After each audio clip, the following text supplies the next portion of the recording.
about the maritime and border. We're talking about the maritime industry. We're talking about the Nigerian border.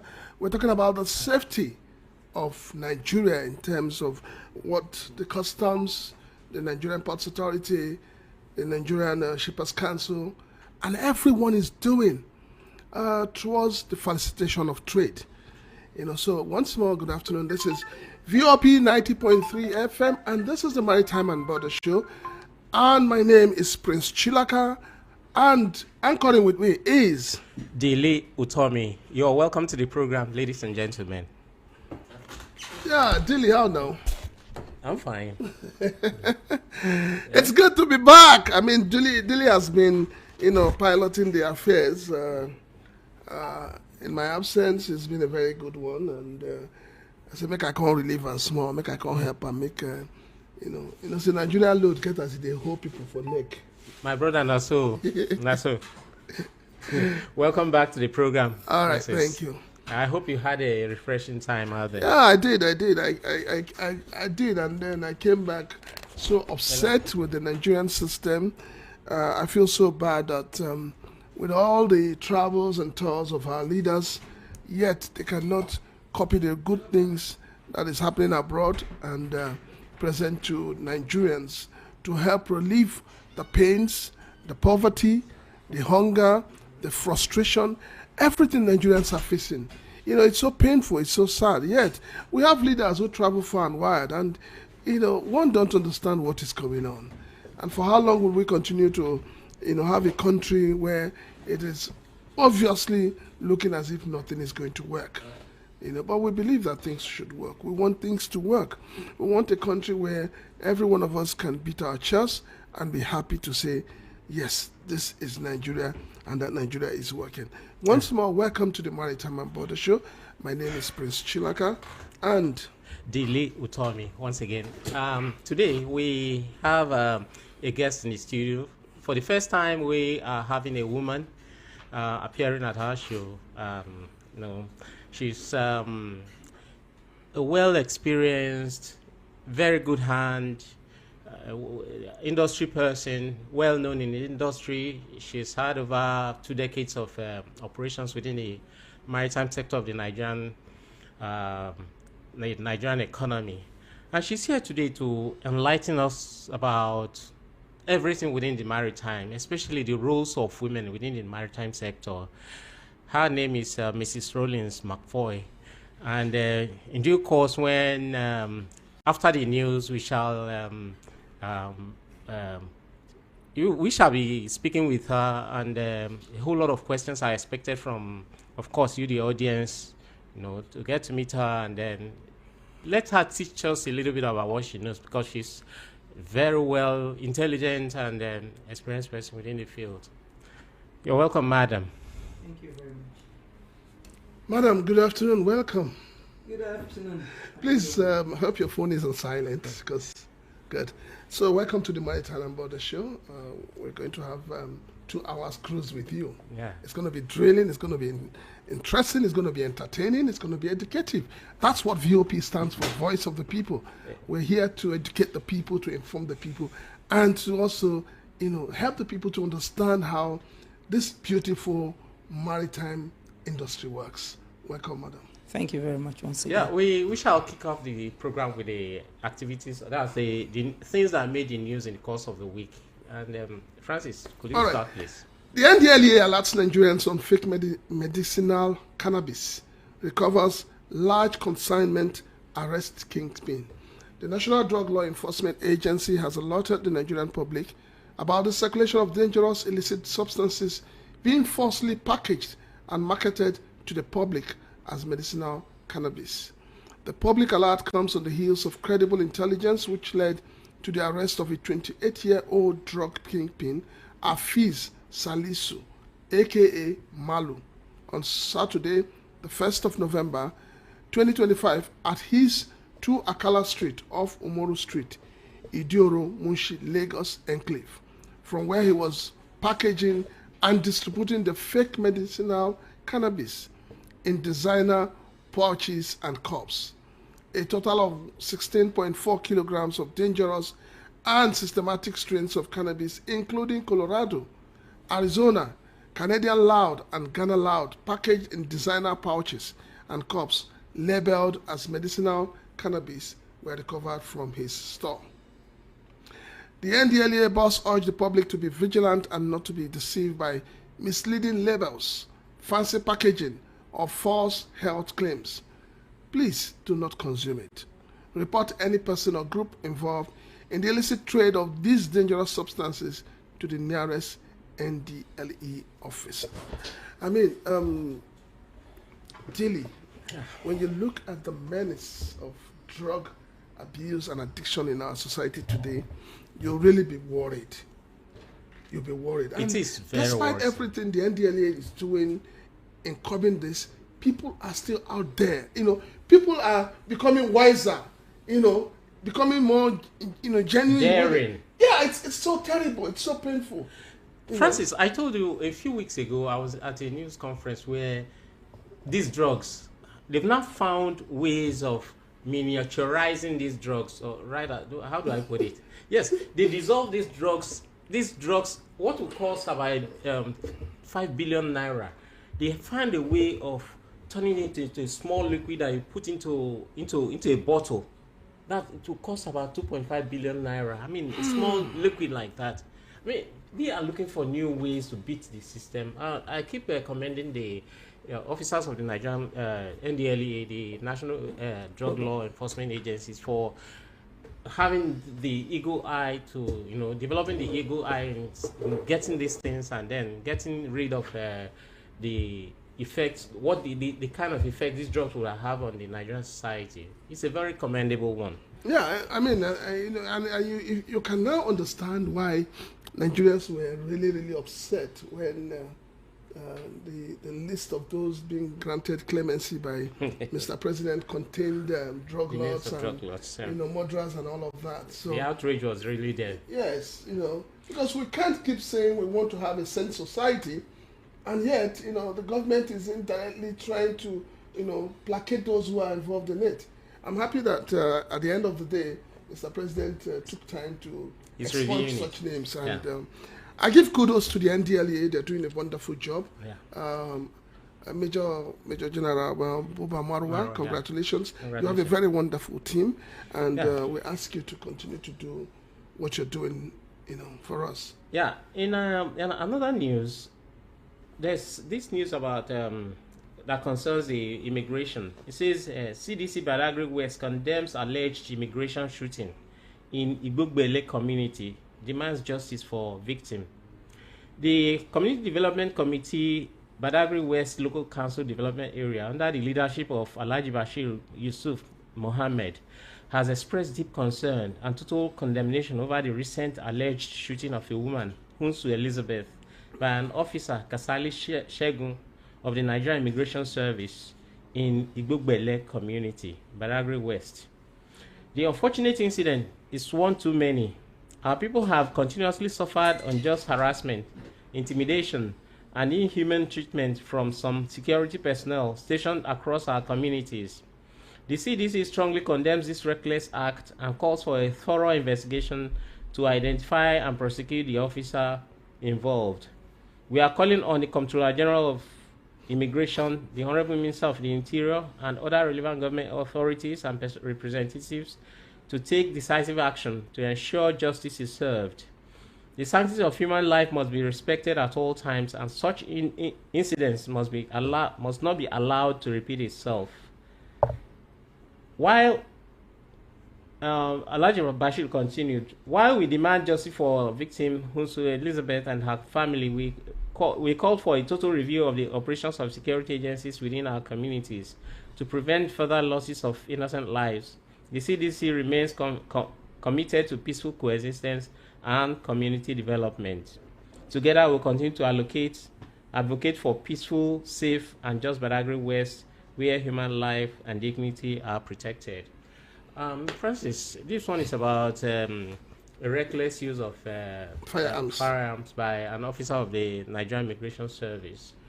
You know, we talked about while talking about the things that happened in the border here the other time. We talked about the extortion that goes on, the numerous numbers of uh, security checkpoints along the way. And last 2 weeks, they had the communities there had this kind of forum where they talked about all this and how to further reduce the number of checkpoints and the effects that those checkpoints have on the economy and the people within the area. And this is just one unfortunate incident that happened over the week. It's I hope they'll be able to do something about it and then, you know, to save more lives. Well, I think the frustration that the ordinary Nigerians are going through with the current hard reality in terms of hardship, even the security agencies are having the same problem. So it's not easy not to see somebody who is trigger happy and all of that. But yes, a lot needs to be done. I keep saying that there is need to train and retrain our security personnel so that they understand how to deal with the civilians. You know, because we're in a civil society, we expect that they must learn how to deal with the civilians. Funny enough, this could be also be linked to the issue of drugs that we talked about. The very first article we spoke about here. Some of these officers may or may not be also be involved in this drug use. I mean, I wonder why an officer of the Nigerian Immigration Service will, be so trigger happy to shoot a woman, an unarmed woman. It's you know ridiculous. when you say an armed woman, I wouldn't want to use that word woman. I would rather to say the Nigerian populace. Today we're talking of a woman, but tomorrow it could also be a man. Yeah. You know, and unfortunately, but that's just the sad reality we're faced with. You know, the way some of our security personnel carry out their activities, they seem to have no respect for the human life and dignity. yes, you know, it needs to be curbed. Nigerian customs deepen partnership to combat illicit trade, strengthen regional integration. The Controller General of Customs, Adewale Adeniyi, Doctor, has reaffirmed the Nigerian Customs Service commitment to strengthening collaboration with the Customs Division of the Ghana Revenue Authority, GRA, in the fight against illicit trade while promoting seamless trade facilitation and regional economic integration under the African Continental Free Trade Area, AFTA. CGC Adeniyi made this known on Monday, the 3rd of November 2025, during a high-level visit to the Commissioner General of the Customs Division of GRA, Brigadier General Glover Annan, at the authority's headquarters in Accra, Ghana. CGC Adeniyi further highlighted that his visit aimed to seek the GRA's support for the forthcoming CPACT conference, as well as explore joint strategies to enhance intra-African trade and economic prosperity. Our vision is to strengthen the role of customs as a major promoter of AFTA. We want to increase the volume of trade within Africa and ensure that trade becomes a true driver of growth and prosperity for our people, he said. The engagement between the Nigerian Customs Service and the Ghana Customs is expected to lay the groundwork for a renewed bilateral framework focused on intelligent-led enforcement, coordinated border management, trade modernization across sub-region. I mean, this is a welcome development. Like I've said, the CGC of Custom has been in the forefront of innovations. You know, he's an innovation-driven man, and I give that to him. And I just hope that everything he's working on does not collapse when he leaves the office. Yeah. Because we have a problem of continuity in this country. Yeah, sure. We hope so. Furthermore, environment, a great factor in growth and port development. McFoy. This has to do with the madam sitting in front of us here today, what she said at the seminar. Experts playing within the Nigerian maritime sector of the Nigerian economy gathered on Thursday to speak their minds at the National Discourse 3.0 of the distinguished Maritime Personalities Seminar. The event, which was organized by the Maritime Nigeria, witnessed experienced industry players talk critically about what needs to be done to improve every area of the sector. Mr. Kevin Kagbari, who is the convener, said, as we engage in robust discussions, paper presentations, and strategic reflections, let us remember that the future of Nigeria's maritime sector depends on our collective resolve to modernize, regulate, and empower. Captain Waredi Enuso, in his presentation, dealt basically on the issue of automation. He said that automation is meant for efficiency, safety, business growth, and time saving. Captain Sunday Morin of the Abuja MOU was represented by Mr. Richard Owolabi, and he noted that in his presentation, to modernize our port is to modernize our economy. In a world driven by data and technology, efficiency is now measured in minutes, not days. Countries that have embraced port automation are already witnessing remarkable results. The World Bank's 2024 Logistics Performance Index shows that digitalized ports record up to 65% faster vessel turnaround, 40% shorter cargo dwell time, and 25% lower operational costs. These are not mere statistics. They are the dividends of foresight and reform. Mark Onuchi, who represented Dr. Shegun Musa, noted that the economic rationale for full automation is in its superior operational ability and resilience. Data shows that the fully automated terminals exhibit better performance, particularly during global disruptions. During crisis, fully automated terminals experience a significant increase in total terminal profit. That's 25% more, compared to a decrease of minus 2.3% observed at non-fully automated terminals due to their ability to maintain stable operations and consistent throughput. Mrs. Rollins McFoy, while drawing a comparison between Nigeria's port system and those of India and United Arab Emirates, notes that we need to review their operations and then modernize them while also developing other ports outside of Lagos. Her words, God forbid that there is a fire at any of the tank farms in Lagos, because most parts of Lagos will burn down. She noted that the port environment in Lagos is such that they require a lot more resources to really modernize because of the physical environment, which is a key factor in port development and modernization and growth. Mrs. McFoy added that Nigerian ports need automation in areas like cargo handling, gate access, and traffic management and documentation and logistics. Key automation needs include automated cranes and vehicles for efficient loading and unloading, a fully integrated electronic truck call-up system for scheduling and access control, and digitized systems for processing documents to speed up customs and clearance processes.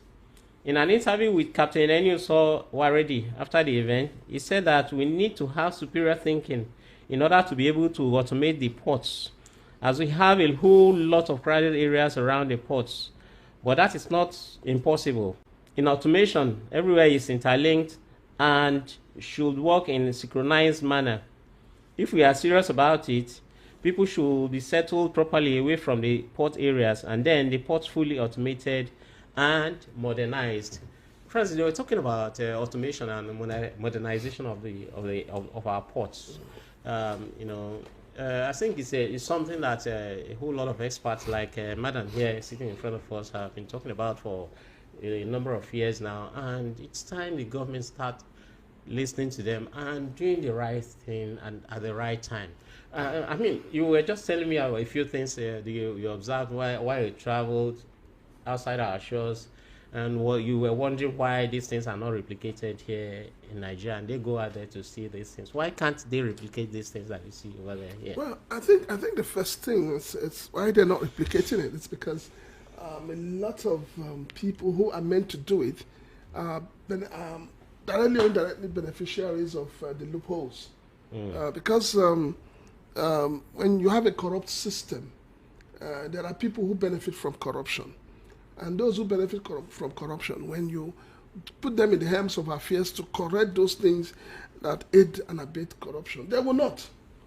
So it's all about corruption to start with, and then followed by the willpower.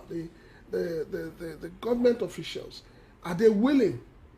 Just like we say, our leaders, are they willing to make sacrifices to have a better country?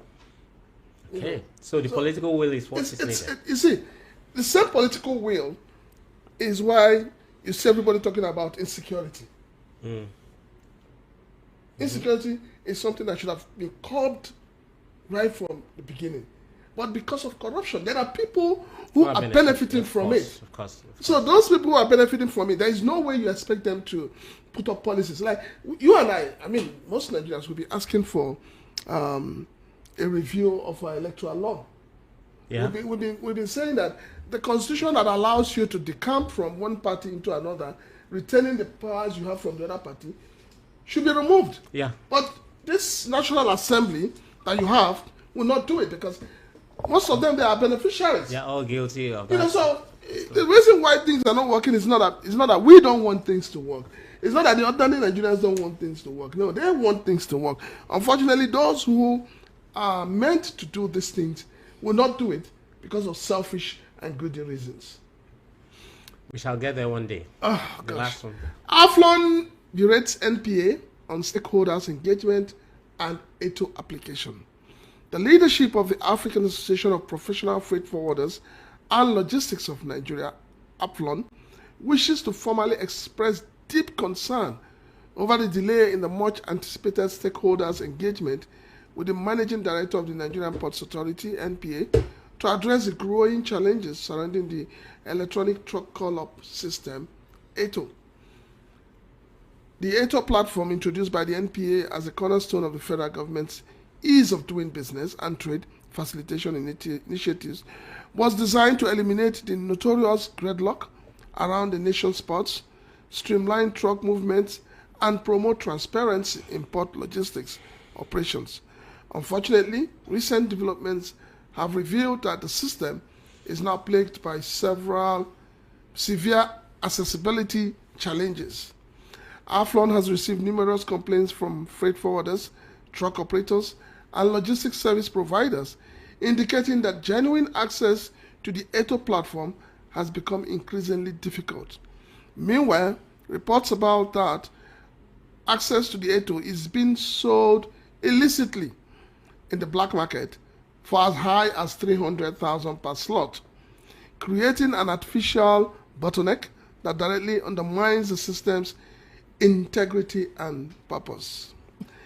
This unacceptable situation has not only crippled the operations of legitimate transporters and freight forwarders, but also introduced new layers of corruption and operational inefficiencies, all of which run contrary to the federal government's objectives of promoting transparency and facilitating trade within the maritime sector.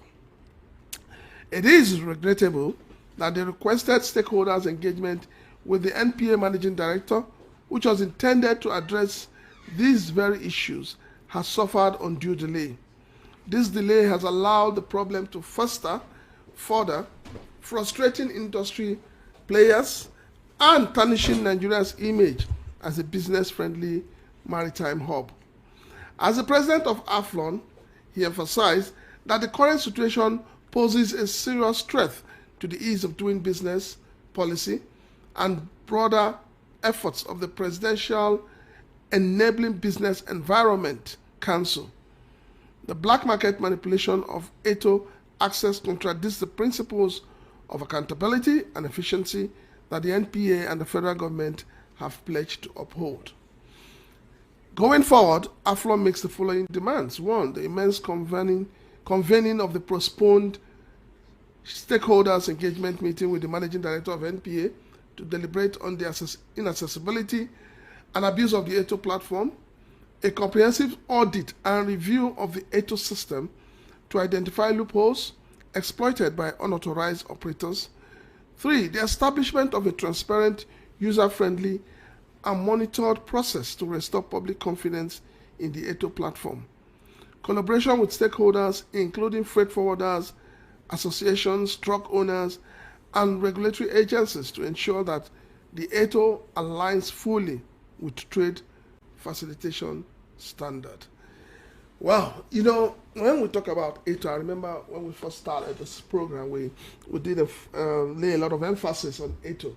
And I remember I mentioned it that people were paying up to 300,000. And I remember our guests then tried to, you know, play around it and say, no. But you see, the corruption in the system is eating deeper than the cancer itself. Yeah.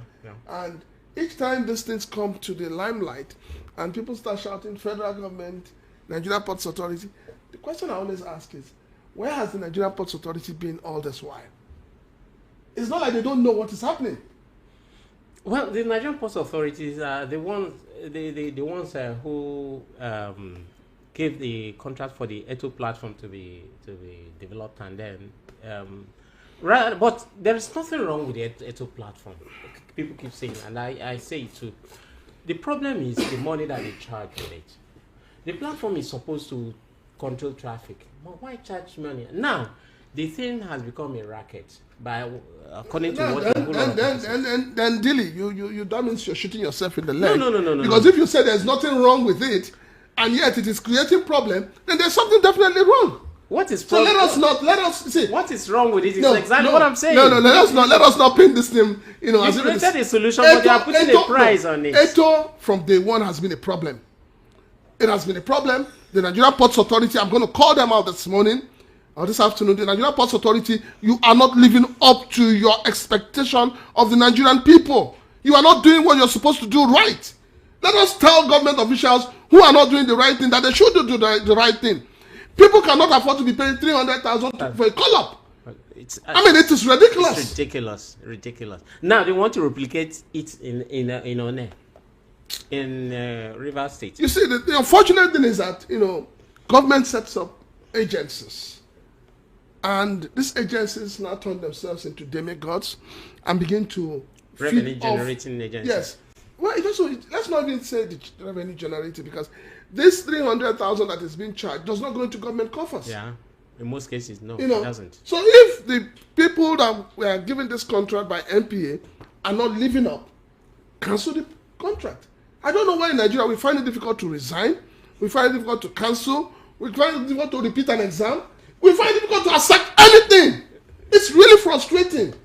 Well, it's the reason why we are because a third world country.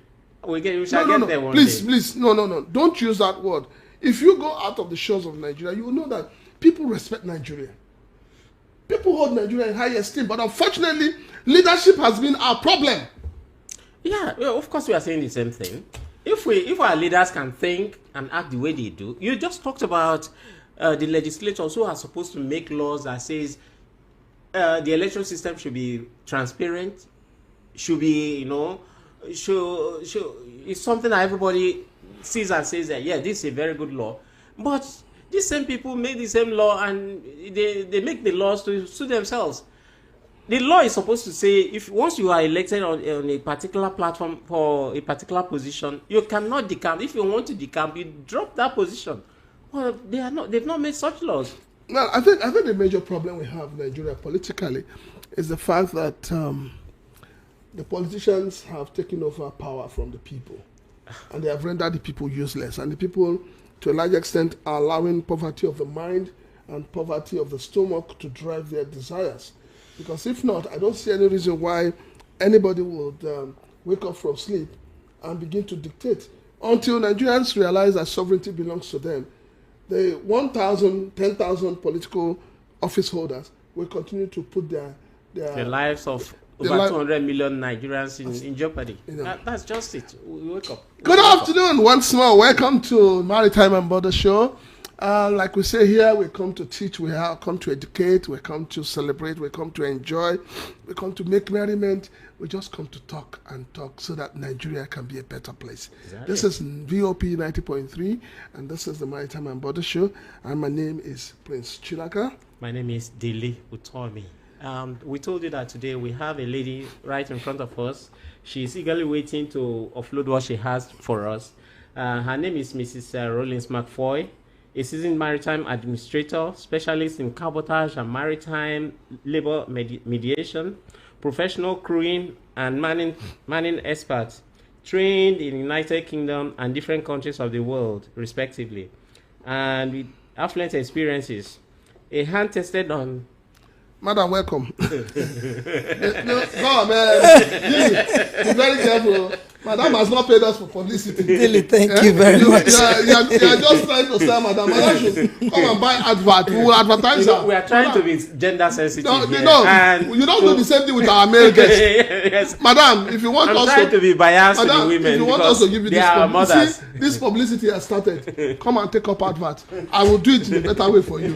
You're welcome to the program, Madam. Thank you. It's a pleasure to have you. Thank you very much. Dilly has talked so much about you, and I also get very much interested when I see our Nigerian women getting up there, getting to where, in quotes, they say men are meant to be. But I don't believe in that. I believe that we'll have equal opportunity and that we should all be able to take advantage of whatever environment we find ourselves. So, Madam, welcome to the Maritime and Border Show. Thank you very much. Make I tell you up front, too, my guests, my audience, they give bad booze. Because when we open telephone line and they go attack, they go come for you. But I know you can handle them. So maybe I should start with the first question. Very nice question, Madam. Me, I know the harass person, and they show love. Please tell us, what has it been like, working within the maritime industry? Well, it's been sort of challenging, and in it, it's fun. For me, I don't know about other people because really I thrive where there are challenges. I thrive where there are challenges, and challenges make me a better person and make me a better professional. So I don't see challenges and run away. I see challenges, I look at them in the face, I research, I think, and I look for a way to beat it. I don't allow it to beat me. It might take quite a while, but gradually you'll get there. All right, you talk about challenges. I've also been told severally that the maritime industry, especially in terms of, I'm going to bring it down to dealing with the customs, dealing with clearing. I hear it's more like an Agbero area of concentration. Are you part of, is that Agbero also showing in you, or is just solely for the men? Well, for the women in freight forwarding, I think they have to be up to the game. Otherwise, they will not be able to do that. They have to be up to the game. Otherwise, they won't be able to do that. They have to be strong. They have to be courageous. And they have to be bold. Because that's just the life wire of anything you want to do. It's a general life wire, especially when you are in a male-dominated industry. So your life wire is boldness, courageousness, professionalism, straight to the point, apt, to learn or to grab. And then, of course, you have to try to be about 2, 3, 4, 7 steps ahead so that you will not be caught in a web, that you will know what to do. You mean ahead of the men?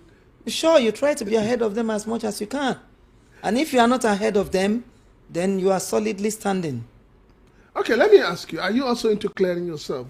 I'm not into clearing. I'm a specialist in maritime, the aspect of maritime cabotage, mediation, and crewing, manning, all that. Probably I'm speaking jargon. No, you're not. I understand where you're coming from. I'm sure Dilly has questions on that area. I'm going to leave both of and you. And I'm a trainer also. That is where I'm going to come, yes, because I want to be trained. Now, I'm going to, looking at the industry, each time I bring people here, I try to ask them, having been in the industry, what is your take on the Biodogu that is just introduced by the Nigerian Customs? My take, sincerely, is that the Biodogu is a nice development. That's what it's supposed to be. Because when you refine or you want to change, you don't resist change. And if change is positive, it's good. So the essence for Biodogu is really very nice. Why? Because it is to produce ease of doing business. It is to increase revenue. It is to increase efficiency. It is to increase speed in clearing, to remove bottlenecks, to remove minimum, to have minimum physical contact, and to remove human elements. Let's say 70-80% of human elements, because here you still have to have that. And that's what it came for. So I think it's a good product. But now, what we're going to look at, or what I think, is that it's a good product, but how is it being handled? And what has it achieved? How have they fared with it? So, Talking about how it has fared, what would you say? You know, when in the last couple of months, we've had people complain about glitches, network failure, and all of that. And you know, glitches came in from INEC brought in the word glitches into Nigeria when the 2023 election, we had glitches. And then suddenly, people have been saying, oh, we're having glitches with the BOW. I mean, even though you are not into direct contact with the operations of the BOW, I mean, you've had feelers, you've spoken to people. What would you rate that system for? What's the percentage of your rating? Personally, I could give them 50%.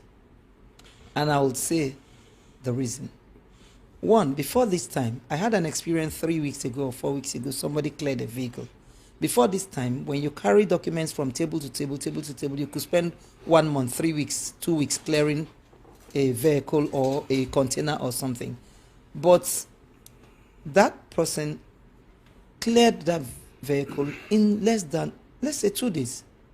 Started this morning, by the afternoon of the next day, it was done. So that for them is kudos on that, in that regard. So that is exactly what it's supposed to be, where they have unified payments, you know, into one system, and we expect that it appears every other place. It has to be centralized, because if it is not centralized, when you have paid through the portal of BOW and it is not centralized, then there becomes a problem. Yeah. It becomes a bottleneck, you know, and that's what I think. All right, thank you, madam. Jimmy. Yeah, madam. One of the forums you were talking, there was a point you made as regards the issue of customs giving a range for payments, as in this item is you say you pay between 1 million naira and 1.2 million naira, and then you make the payment only to go out and then you know. What I was trying to say is that before this time, sometimes you clear a vehicle, you are not a clearing agent, you are a vehicle owner. We're just using the vehicle for example now. There are other things being cleared. And then, of course, by the time you leave at Tinkan, there is a checkpoint. Just immediate operations unit, federal operations unit. You get to, I think, zone B or the police station, there is another one.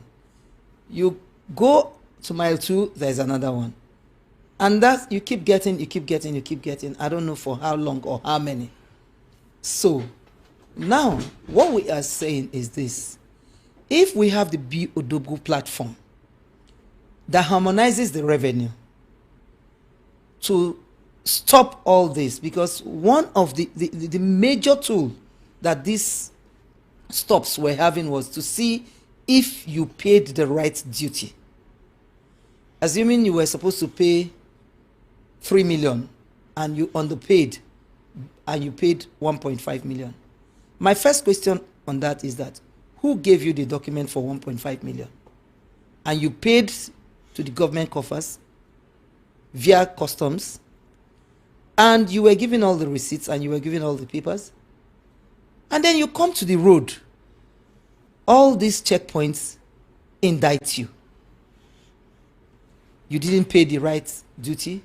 You were supposed to pay 3 million, you paid 1.5, and you are caught. We are going to take you to this place, or you pay the balance here, or one thing or the other. I, in particular, feel that that is where the BOW plays a very big game, or plays a very big, importance.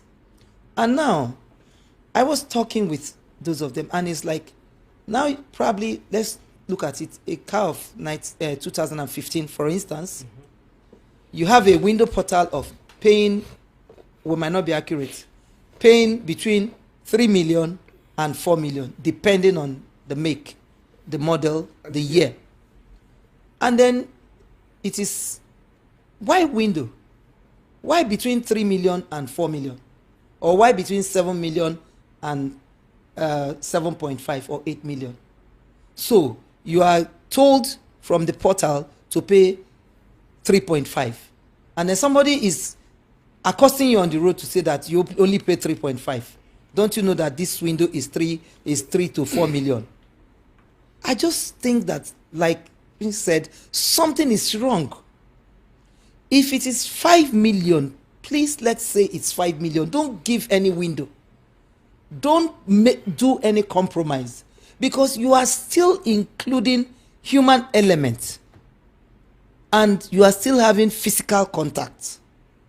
But if it is on the dots, then we know that it's on the dots. Then, of course, if it's on the dots, then all these ops and checkpoints, and there is no need anymore. And even if they are going to be there, they are in their offices, they see the computer, or even if they are going to be there, they have a computer or a tab or a scanner, and they see that they already received it. As soon as it's automated from the routes, they already see it. Oh, this vehicle 2025 is coming out. Perhaps it passes through this road. Oh, it has paid fully, and there is no point stopping the person. That's the only time we can get the real, actual benefit of Biodogo. Okay, Mano, you just raised a very pertinent issue, and I'm asking, when you talk about window, I think that's where the corruption starts from, because without the window, there will be no corruption. It will remove the human element of it. What do you think would happen, or don't you think it would have been better if you have a system where, if your duty is, say, 1 million, you pay and 1 you million. go to pay 1 million, if you go to pay 950 or 850, the system will reject it.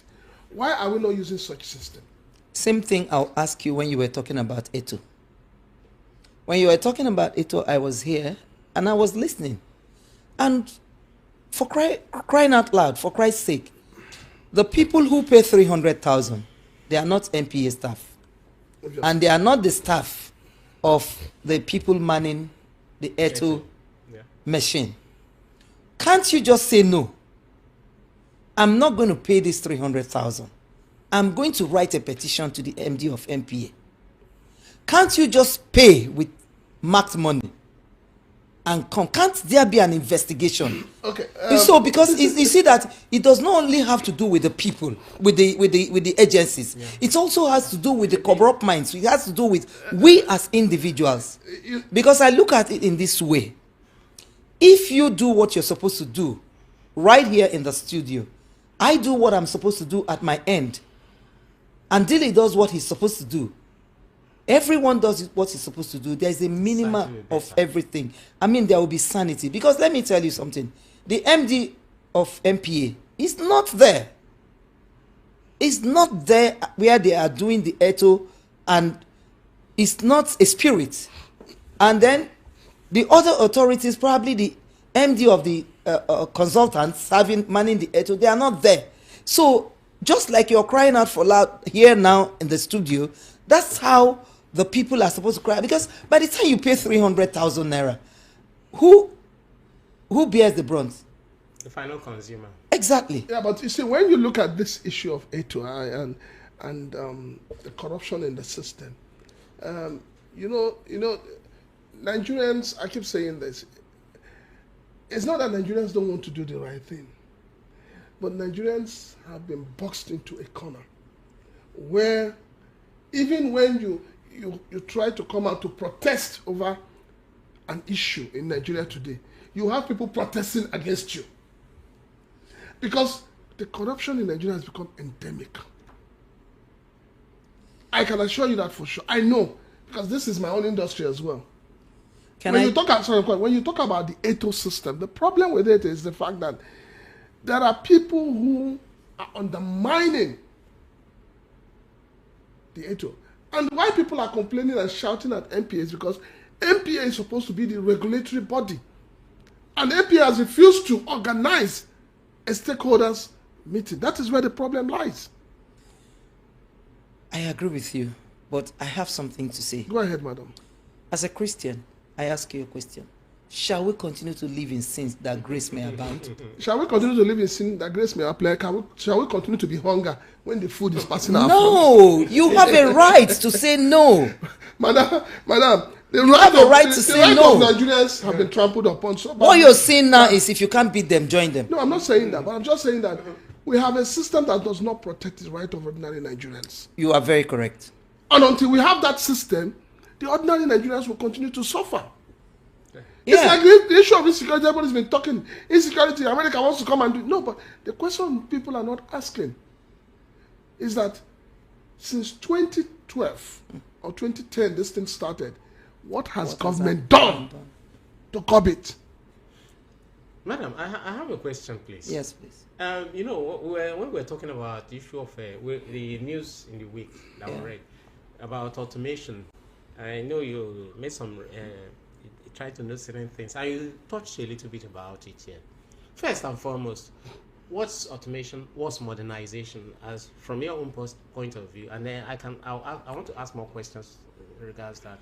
Modernization is an improvement on what you have on ground. You are getting more than global, adding to make it fit to be able to perform optimally. Automation is what you bring to modernize it. Let's assume you have paper, carry one paper from one table to the other, from one table. You bring a computer, and then of course you have internet, and then you just sit one place and send message or mail or instructions to different ones, even outside the country. That's what it is, and that's what it's supposed to be. Yeah, with regards to our post that you talked about the cost of that forum where I quoted some of the things you said. Yes. So can you elaborate a little bit more? On which one in particular? So many things. Our ports. I said because the inefficiency in the port is because of lack of automation and modernization. Yes, because I said at this point, at this time, I have always said, and I'll say it again, NIWA, NIMASA, and NPA are supposed to be operating together and not individually. Including Shippers Council. And when I mean together, I am not eradicating their agencies. I mean to have a common ground to meet. You know, they have a common administration, though still individual. But because, why? You're working for Nigeria. You're working for the same set of people. And so you should know where your responsibility starts and ends. And then when something goes wrong at your end, you will know that, oh no, this ought not to have been. I am Shippers Council, or I am MPA. This is what NIMASA would have done. Then you pick up NIMASA and make sure that they do it. Let me take, for instance, I use the badge operations as an example. Why can't we have a common window? We've been talking this for about 5 years now, or 4 years. Have a common window. If a badge operator is supposed to pay 1 million naira for all the registrations in a year, MPA, NIWA, NIMASA meets, decide that this 1 million, MPA owns 250, this one owns this and all that, but create a common window where things can be done online, and you submit it, and the people stay in their offices and submit. And if, like I said, I use DPR for example. My company belongs to major category in DPR, and you stay in your office, do all the applications. If you submit a wrong document, they send it back to you, and they write you. And you can, if you actually all your documents are correct, you can get your license within 2 days. And I feel this can be done. And because that is supposed to be the system which will bring about ease of doing business. But a situation where you do your registration with NIMASA and you now go and do it NIWA and you now go and do it NPA, it's time consuming, it's depressing. Not just is it depressing, it's frustrating. And it's fund consuming. So these are the things that if our agencies can operate in that way, can stop bilkering on one another, can realize that this is for Nigeria and this is for Nigerians, and then we need to step up our game, that we will be respected by the outside country, then we can have many more or much more foreign investors that will want to do this business. That's what I'm talking about. Yeah, but like my colleague here was trying to emphasize, trying to remove the human elements in some of these things is becoming a Herculean kind of task, because of course, for obvious reasons, people need to say, oh, we do this so that maybe something can pass for the other person. But the system is the problem. The Yeah, system is yes, the problem. yeah. Because I tell you something, the system is the problem. Because, see, I really don't know why we have trucks on the road. I really don't know. Besides the ETO system, you understand? What about trucks moving at night? When I was young, Yeah. when I was in the university, when I was in secondary school, trucks don't move before 10 o'clock. All port operations are, or whatever they are doing from warehouses, wherever, they do it at night and they stop moving at 5:30. And the roads are free for workers to go, for commuters to go. That is one aspect. Two, what happens to our rails? What happens to barge operations to move containers from here to Port Harcourt, from here to any other state that has waterfront? What happens to it? If we can have that, then the trucks will not be on the road anymore. We had this argument at the forum, and somebody stood up and said, most of the trucks are owned by most big men and some legislators and some other, that if you remove that, they will not have business to do again. And I ask a question, why can't they buy a badge? Why can't they buy a badge to move the trucks, to move the containers or the goods, whatever it is? It's just lack of understanding, lack of exposure, lack of knowledge. That, like we said, that of knowledge. That's what is causing all these things. And I said something at the forum. We travel around the world. We see the systems the way it's operating there. Why are we not bringing that system down to this place? Do you know the weight that these trucks are causing on that bridge? If you have ever come down on that bridge or have ever been on go slow on that bridge vibrates at you sometimes you feel that you are caving in. So these things, our legislators travel a lot. Our agency MDs and directors, they travel a lot. And they see these things.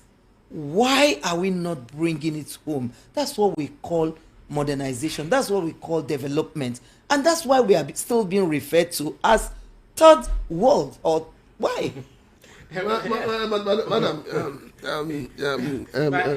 I just wanted to. hold on. Madam, yes, you see that third word you called now is making me look like feel very bad. It's like when you call one of my colleagues, they call him to Hanson, you call him Kunkum Master. He gets upset, but he's always a Kunkum Master, But I'll come back to that. But let me ask you a very question. We keep talking about cabotage. What is happening to that finance? Why are we not building ships in this country? Cabotage since 2003. We've been putting money in that coffers. Over $1 billion now in that fund, according to experts. The last I checked, I think it was $350 million or so. Okay, I learned. But there was a time it was up to what you have said or thereabout. But I don't work with NIMASA. I don't know what has happened to it. Oh. I don't work with the bank that houses this money. But what I know is this. At a point in time, a few months ago, it was said that it has been approved to be disbursed. But I don't know of anybody that has gotten any fund from that. But I ask you a question. In other countries, they have Maritime Bank being owned by either agency or government. And I said, and I'm still saying, why disperse this fund to people, and okay, you want to disburse this fund. A bank, the bank that is housing it is going to disburse it. But I said something, and those are still commercial banks. But why can't we have a maritime bank? Use this fund to open a maritime bank. As the fund is with commercial banks, is it not yielding something? Of course it is. Is it not being properly utilized? Is it staying dormant? If there was a maritime bank, that would have been to the benefit of the maritime industry. And then it's easier for intended ship owners, every other aspect of the maritime to go there and access a loan for whatever you want to do. And then because it is ours, we worked it out. Probably you can put the interest as 10%, 13%, 14%, 9%, depending. Rather than intending an already existing business maritime technocrats, companies, borrowing money from bank at 38%. That's why you are seeing that in the maritime industry, because when you buy a vessel or when you want to do a business and you borrow money at 38%, maritime proceeds don't come immediately. They don't come like that. Sometimes you buy a vessel, you are still looking for clients. You are in the business of sourcing for clients or people to use your vessel for the next 1 year or 2 years, and you're paying salaries to crews. And then you are being charged 37%, 38%, even 40% if it's possible. How then do you survive? But if we have our own bank and the federal government understands that this is our own bank, and even the federal government helps it to grow by also putting some funds there and all that, then and giving them 10%, 9% interest, then we are ready to fly. Okay. No, there's also a problem with that disbursement in terms of, because part of the major problem, actually, from what I learned, I'm not one of those practitioners like you, your good self now, is the equity funding, the part where the private person has to bring a certain percentage. Mm-hmm. Don't you think that should be expunged in order for the fund, people to be able to access the fund? Can I ask you a question? How can it be expunged? As in, maybe you say, I want to buy a car, and I want the bank to buy a car for me, and I don't have a dime. No. Then I'm not worth the car. I shouldn't look for it. That's not what I'm saying, madam. I'm saying probably if it's 50%, why don't you reduce to 20%, 30%? Okay. Now, my question is this: you talked about more like bank of Maritime Bank. Yeah, that's what you're looking at. And then the question people are asking is, how well has the Bank of Agriculture fared? Because I ask you another question again. I repeat my question. Shall we continue to live in sin that grace may abound? We will not continue to look at the failed aspects. But let's move on. Let's make an improvement. Possibly if this Maritime Bank comes up now and does fantastically well, then the people that are running Agricultural Bank we will know that they have failed, and then probably if they have some conscience, then they'll begin to do something. If somebody does not come to do something very well, then we will not realize the extent of the... We accept mediocrity as a way of life. Honestly. All right. Okay, can I tell you an example? Take example from the governor of Abia State. Abba is Abia State, isn't it? Sure, it is. Take example from that. Look at what the man has done. Have there not been governors in the past 25 years? Yeah, but anybody that is going to come and contest as a governor of Abia State now has a standard to beat. Not just a stand. He has to run. He has to wear very big shoes. Yeah, but we've heard. And then people now know that so there is money in Abia State. So these things can actually be done. But madam, if you bring Abia State into this now, we've heard the number 6 man. The man who claims to be number 6 telling you that he cannot be a number 6, and yet somebody from another party is the governor of his state. So how do you juxtapose that? And that is where the people's will come in. All right. Somebody just put something forward. It says computers and apps are made to make life and business easy for us. Why are the government owned not making the job easy? Private owned companies, I'm not going to mention their name because they didn't pay me for adverts, Dash and Dash Shipping has their portals for payment and their system. Apps or portal can't allow you pay any amount you want. So why will government system allow agents and importers pay any amount they want? It says the same thing we see in INEC. Good afternoon, all, from Chief Udo. But it's the truth. Because if we have a system that says, for instance, if you're going to take a bus ride from here to, say, to Badagry, okay, and it is 10 naira. If you go to the dispensing machine where you